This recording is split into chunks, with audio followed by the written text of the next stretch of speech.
was it about Cain's offering that bothered Hashem so much that it wasn't accepted? Was it rejected? The Torah tells us that Hashem speaks to Karim when somehow Hashem realizes that Karim is already aware that his offering has been rejected. Naturally, Karim is downhearted. He feels rejected. And rejection is one of the deepest wounds the human soul can experience. Rejection. It's possible that some of you listening today have personally experienced being rejected. In such a state, with that pain inside, God approaches Cain. The murder hasn't happened yet. The homicide hasn't occurred yet. God approaches and speaks to Cain. Verse 6 of our text says, "Then Hashem said to Cain, 'Why are you angry? Why has your face fallen? If you do well, won't you be accepted? And if you don't do well, sin is crouching at the door and desires you, but you can rule over it.'" That's what the sages say, huh? Are you angry? When you get angry, you're on the verge of committing a sin. Sin lies at the door. But you can master what's there. If you were one of them, these verses are enigmatic. Truly enigmatic. Hashem is talking about the failed offering and explaining why it wasn't accepted. He's warning Cain about future challenges. Sin is lurking at the door and offering support. You can master that sin. If Hashem suspects Cain is jealous of Abel or angry with him, and that Abel is in danger of being killed, Hashem doesn't mention it. It's not here in the Torah. We don't know. However, that's what happens in the next scene of our heart, in chapter 4, verse 8. Cain talked to his brother Abel. While they were in the field, Cain attacked his brother and killed him. Exactly. Cain talked to his brother Abel. While they were in the field, Cain attacked his brother and killed him. Well, that's the starkest text. Our students of Jewish Studies certification know what that is. But I'm going to read you a quote from the Samaritan text. The Samaritan text says this: Cain said to his brother Abel, "Let's go to the field." And it happened that when they were in the field, Cain rose up against his brother Abel and killed him. In the Samaritan textual version, a phrase is added that is not in the Masoretic text. The Masoretic text says they were in the field, but the Samaritan text says Cain told Abel, "Let's go to the field." That's an interesting detail. These technical things need to be known. That's what the Jewish Studies certification is for. Don't miss it. Well, in contrast to this Masoretic text, which lacks Cain's words, the Samaritan Pentateuch says, "Let's go to the field." It is clear that the Masoretic text has textual gaps. It's also unclear if these two words are original. It could be a case of edited Torah. My science students know that's one of the important models when studying the scriptures. It could be a case of an edited Torah, an attempt to fill a textual gap with an oral tradition that predates the written text. But even so, if this phrase were original, it could be a case of an edited Torah. It tells us little about the motivation behind Cain's action. And that's what I want to emphasize today, Rabbanit. What was the motivation? Interpreters throughout the centuries have struggled with this question. What was it? What prompted Cain to raise his army? What was the motivation? The written Torah doesn't offer us an explicit reason.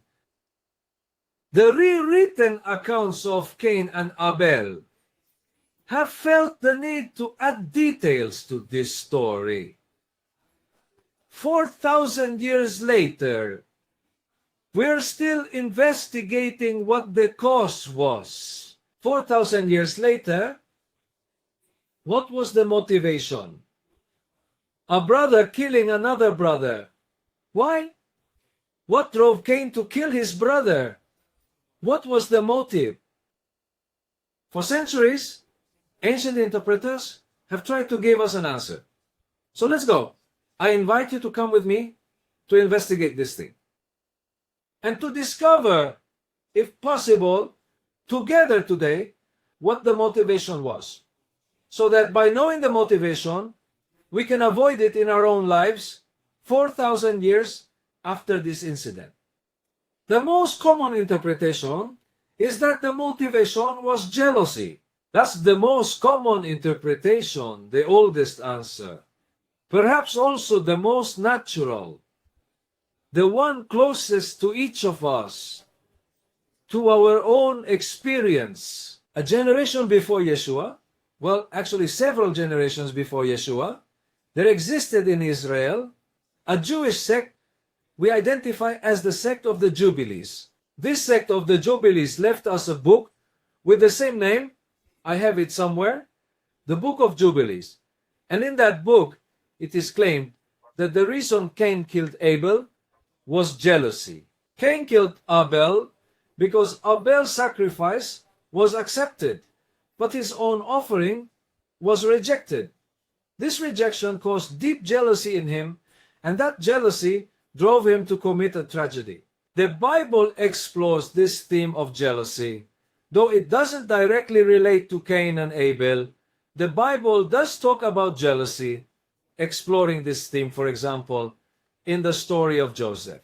Jacob's favoritism towards Joseph led his brothers to throw him into a pit and eventually sell him to the Midianites, to the Israelites. For the sect of the Jubilees, the story of Cain and Abel is a story about the danger of jealousy. Now, I want to ask you this question. How are you dealing with jealousy?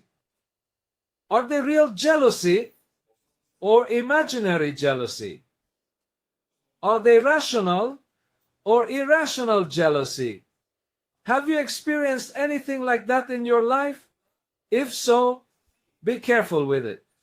The School of Jubilee says jealousy can lead a person to kill another. That happened in ancient times, and it still happens every day among us. The Royal Code, on the other hand, mentioned these two brothers. Let's look into the Royal Code. Let's look into the Royal Code. An interesting quote in the letter to the Hebrews, chapter 1. The letter to the Hebrews, chapter 1, chapter 11. Verse 4 says, by Hebrew faith, offered to God a sacrifice better than Cain's, which is why he received testimony of being justified, giving God approval for his offering. Even after death, it was based on it to really confirm his righteousness. So here it says that by Hebrew faith, he offered a better sacrifice. 1 John chapter 3, verse 12. It mentions something very interesting. It says, in this the children of Satan are manifested of the Satan. The children of the Satan.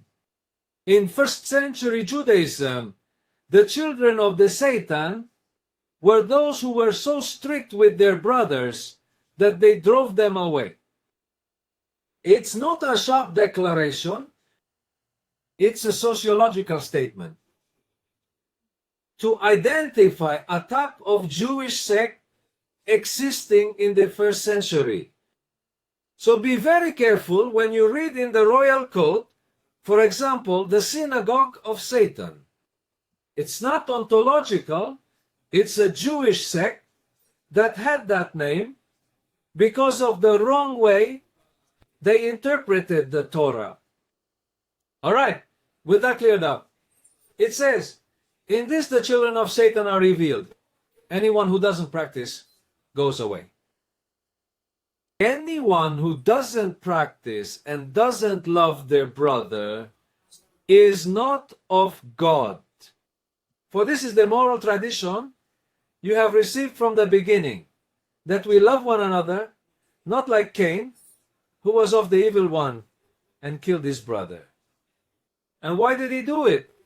Because his deeds were evil and his brothers were according to righteousness. That's another important piece of information the penal code gives us about what happened in the heart, soul, Sabbath, and emotional, psychological, and spiritual state of Cain that led him to commit that great sin. So the text says, he killed him because he was of the evil one, because his deeds were evil, but it's not clear in the text. Why were his deeds evil?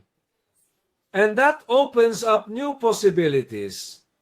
In what way were Cain's deeds evil?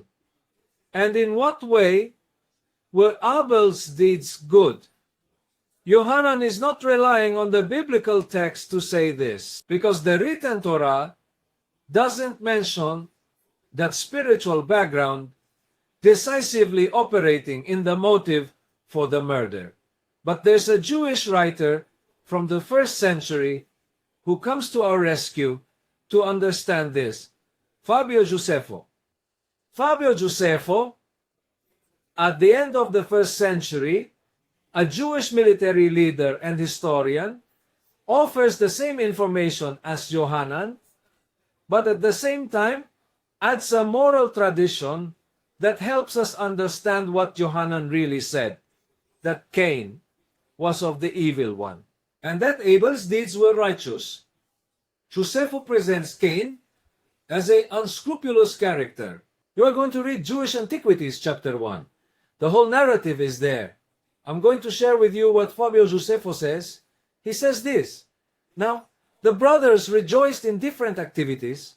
The two brothers, Abel, Cain, and Abel. Abel, the younger, says Fabio had regard for justice.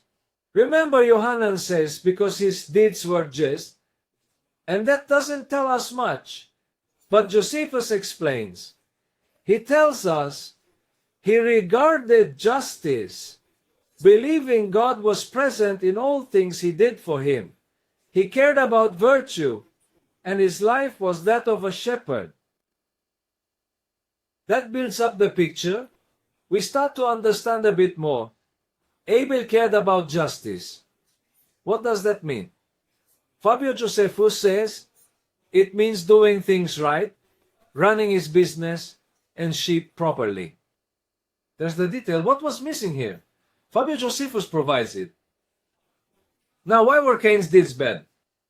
Fabio Josephus says he helps us answer Yohanan's parables.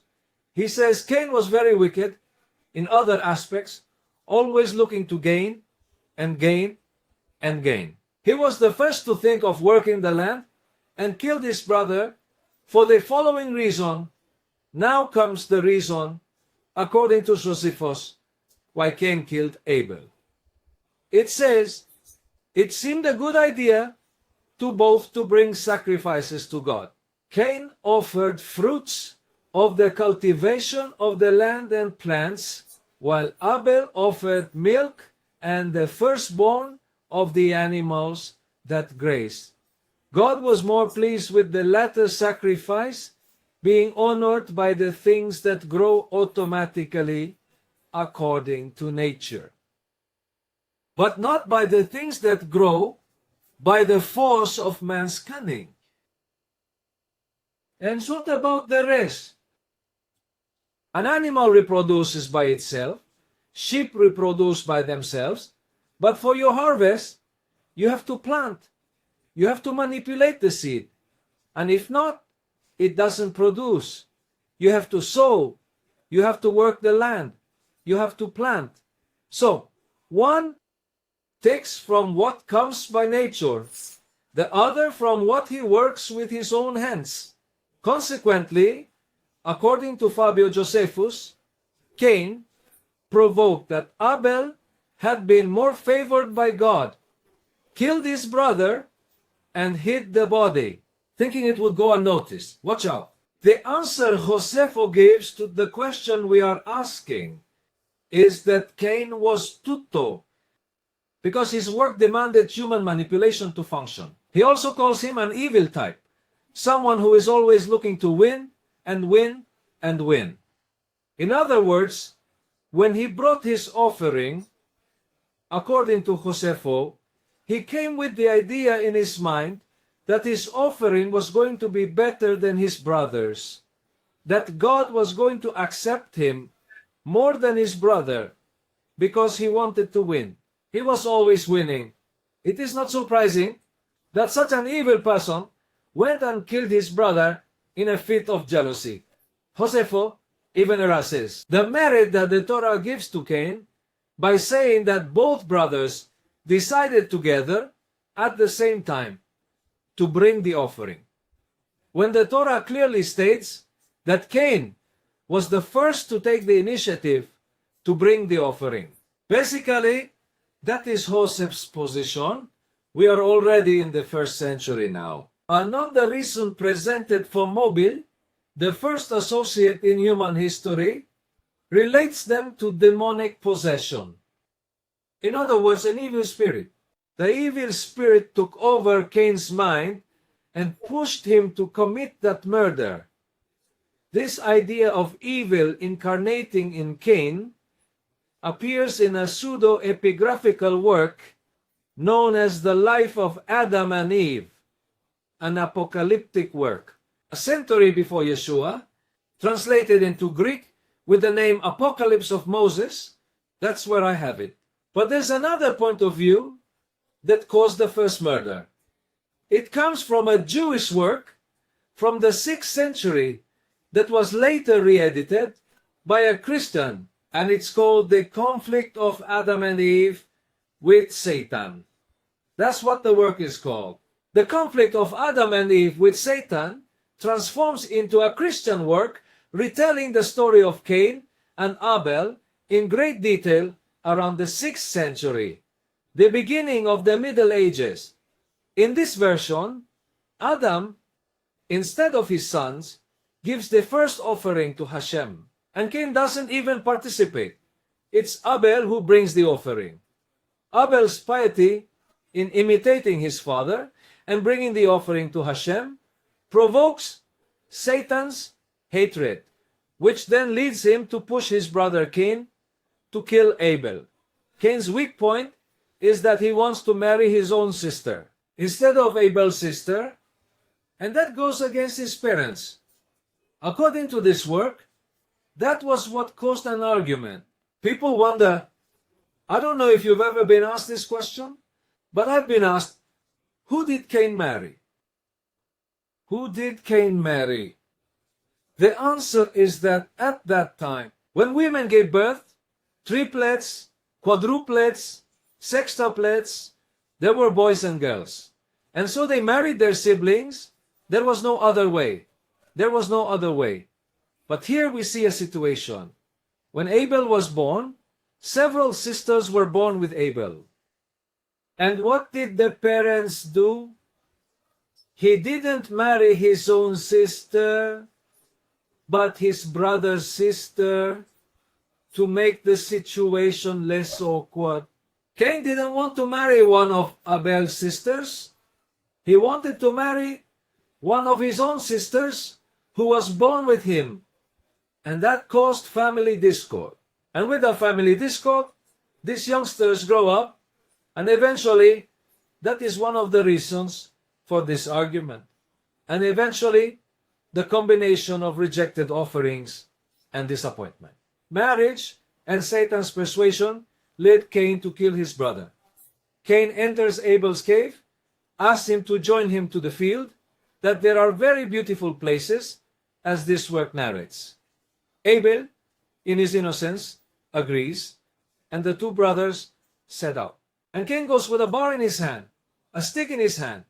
And so they continued moving away from the house where they lived, from the environment where they lived, getting further away until they reached a solitary place where there were no sheep. Then Abel, according to this work, says to Cain, "My brother," Abel tells his brother, "we are tired of walking. We no longer see trees. We no longer see fruits. We no longer see fields. There are no longer any sheep here. None of the things you told me about are here. Where are those sheep of yours that you asked me to bless?" Then Cain said to him, "Come, and you will soon see many beautiful things, but walk ahead of me until I catch up to you."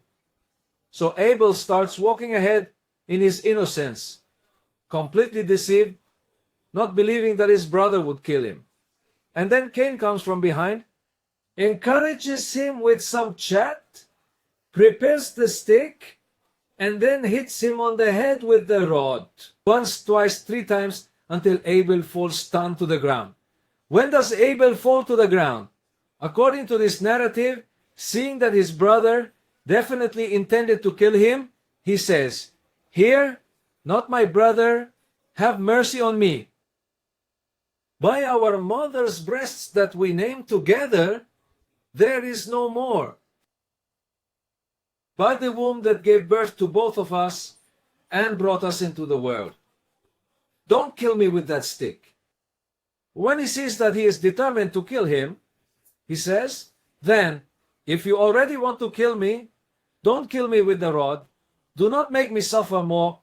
Take a stone and end my life once and for all." That is, he takes a stone, crushes his head, until he scattered his brains. And he dragged all the blood before him. It says in this work that Cain, with all the pain in his hands, never regretted that deed. In this case, that is the reason. A completed murder, sin, with set date, punished by lack. Premeditated act in the reasons. The world's population was quite small at that time, and there was an important figure whose death had never been reported in the Torah. And that important figure, whose death is unreported in the Torah, is there. So, the Midrash created by these ancient rabbis as why would Cain have been killed? Then they came to a conclusion. When God listened to this now, when God sentenced Cain to be a homeless wanderer, he gave him a good mark on his forehead. And people wonder, what is that mark on the forehead? There are Kabbalists who spend hours deciphering what that mark on the forehead was. Well, the Midrash tells us what that mark on the forehead was. God put 2 horns on him. Which one was the group?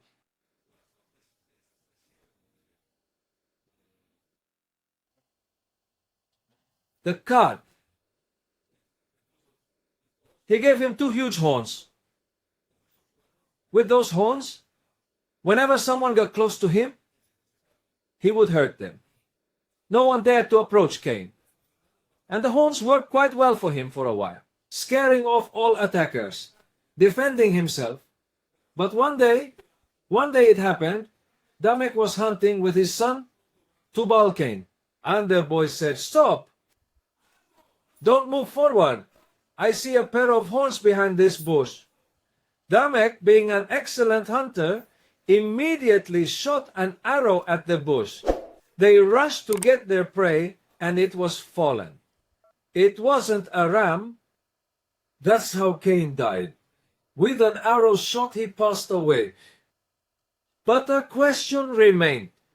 Why did Tubal Cain have to point out the horns behind the bush? Could Lamech not see them himself? The answer is that Lamech was blind.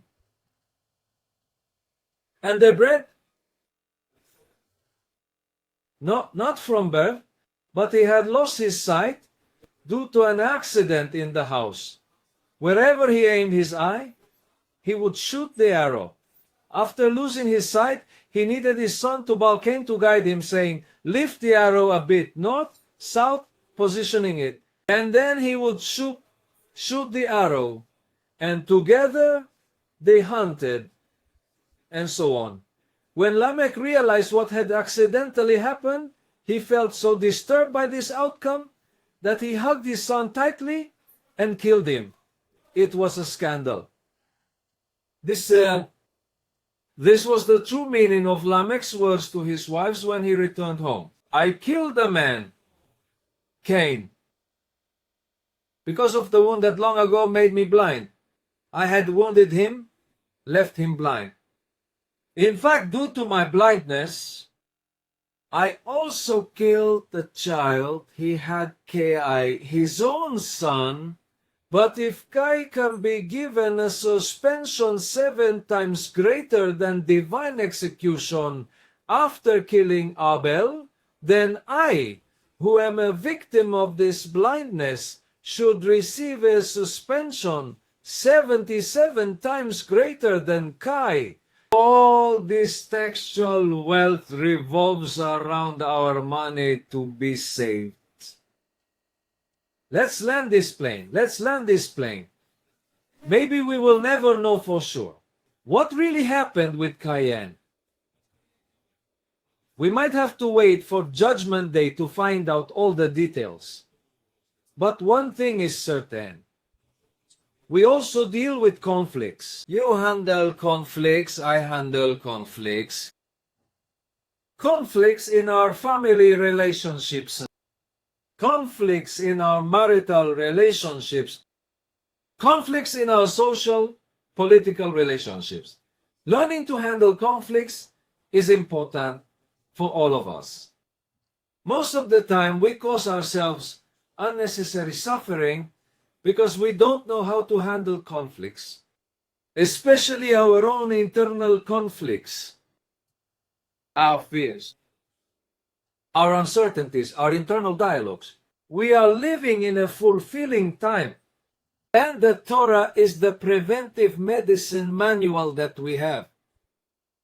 The Torah is the most useful guide ever written for addressing our emotional problems. In our parasha, we find that when God made the heavens and the earth, what followed was chaos. When God made the heavens and the earth, what followed was chaos. The earth was formless and empty. And this perfectly corresponds with what today scientists call entropy. Entropy is one of the laws of thermodynamics expressed as a tendency towards chaos, a tendency towards disorder. God intervened in the disorder to bring order, leaving us the example. My friends, we wear out over time. We spoil precious preparations. We make calculation errors. We cause others to make mistakes. We often make mistakes ourselves. We sin and cause others to stumble. We create chaos. We create disorder. But the important thing is not so much being aware of this, but that this awareness moves us to the desire to follow God's example and correct the disorder. Bring light into the midst of darkness. God gives us an example of how to take the first step in resolving conflicts, to face the stress of 6 days of work, to avoid falling into distress, unnecessary suffering, by resting one day. Speaking anthropomorphically, after 6 creative days, God was at a high level of stress. And what did he do? One day he said, you know what? I'm going to take a break, he said, and God rested and took a breather. God wasn't seen creating. He knew he could arrive upon going out. Today, science reveals to us that when a threatening situation, whether economic, political, or familial, is prolonged for a long time, our hormonal fuses, which keep us stable, tend to break down. And then we begin to move into a dangerous state of chaos and disorder. A person, for example, under a long period of fear, uncertainty, economic volatility, social inadequacy, or political or familial threat, increases the cortisol levels in their blood beyond what their body can withstand. And when cortisol spikes, anxiety, depression, inadequacy, fears, distress all shoot up, creating a state of chaos and disorder. This disordered state, if unattended, can lead to some diseases. into a serious mental imbalance.